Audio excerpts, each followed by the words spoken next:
Hi, this is Amy from Board Game Blitz, and today I'm going to go over my highlights from the month of June in gaming. I log all my plays using the app BG Stats, which connects to BoardGameGeek.com. And in June I had 38 plays of 25 different games, 8 of which were new to me, and a lot of games with my kids again, like I do every month now. So let's hear about the highlights. Alright, so first up really quickly, the review copies that I have talked about on the podcast or will be talking about on the podcast. What on Earth Are You Talking About is a party game where you're trying to guess a phrase, but you can only give clues that start with certain letters that they tell you, and it has to be in order. So you come up with really creative clues and it can be kind of funny. Guilty Houston 2015 is a mystery game, kind of like Sherlock Holmes Consulting Detective, but with cards and pictures, and you can also use the internet. And it has an interesting time mechanic where you're flipping a deck of cards each time you look at something. So it's another murder mystery series for people who like that type of game. Oh, another review copy is Kids Express, which is a children's game, which I'll be making a video about. This has a similar theme to Colt Express, but it's different. It's a dexterity flicking game and it's cooperative.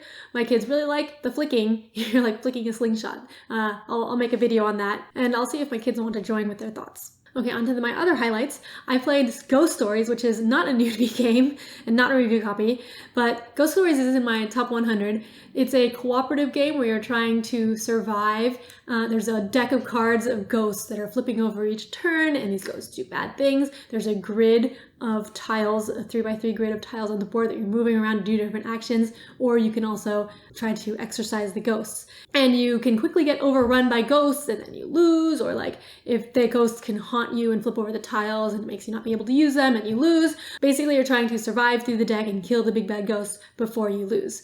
We lost very quickly in this game. Like the first game, that sometimes ghosts have abilities where they bring out another ghost. So like on the first turn, 4 ghosts came out instead of just 1, and so we were just quickly overrun. It's a fun game, but it can be very challenging sometimes. I also want to talk about a couple of games that were new to me. Patty Stack is a print and play game, a free print and play game that I played with my kid.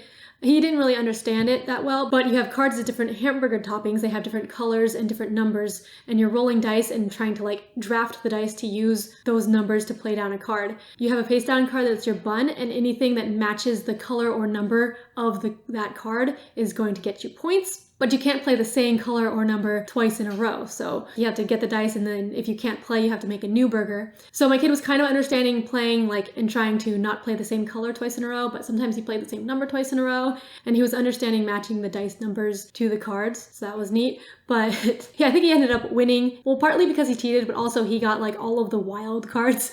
He happened to get all of those and I didn't get any. So like I kept not being able to place my cards. But yeah, it's a cute game with a cool theme. My kids like burgers, so Patty Stack is a nice free print and play game. It's a lot of cards. Another game or games I played with my kid is 21 Hand Games. This is a book by Don Eskridge, the creator of The Resistance. It started out as a series of postcards, which are for free on the website, but then he like updated some of the games and made it a little more organized and then published it in a book. So I got the book because it sounded interesting. They're all hand games, just games you can play with your hands, kind of like rock, paper, scissors, but there's a lot of different genres of games. There's cooperative games, there's competitive games, there's social deduction games. So I thought that was really neat. And when I got it, my kid took the book and was like looking at the art. He really liked it. And he's like, oh, I want this.